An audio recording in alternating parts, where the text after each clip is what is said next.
Hey guys, I got a request to do a video on Taiwan Semiconductor, ticker symbol TSM. I'm sure you know that by now. But earnings are next week, Thursday, July 18th after market close. This is the company that you want to own it, don't trade it, okay? Anything, if let's say there's a sell the news event right on their earnings, because it has had a nice rally, right? They had their monthly numbers for June that came out, which were stellar, and the stock popped off of that. It could keep running into earnings, maybe hit 200, okay, right around there.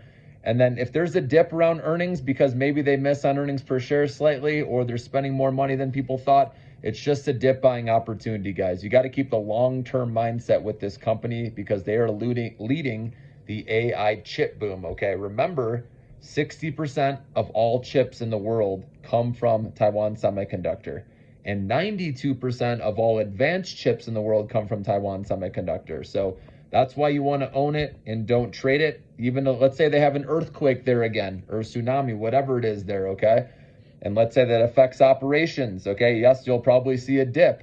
And that would be another buy the dip moment because, again, if they don't have the supply because of operations, then they'll probably have to raise prices, which, again, companies are going to pay.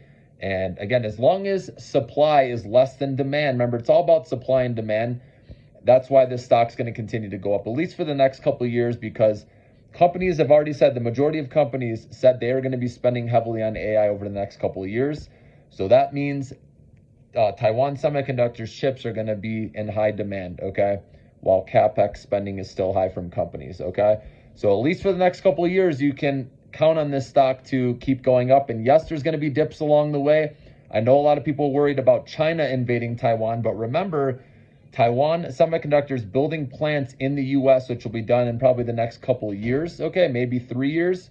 So yes, if China invades in the short run, it will cause a correction probably with the stock temporarily. But again, it's just a buy the dip moment. So this is one stock you want to just keep that long-term mindset with, and you can add on the big dips over time. So regardless of what happens after earnings, okay, this stock is going to remain a long-term buy with this AI boom that we're seeing right now.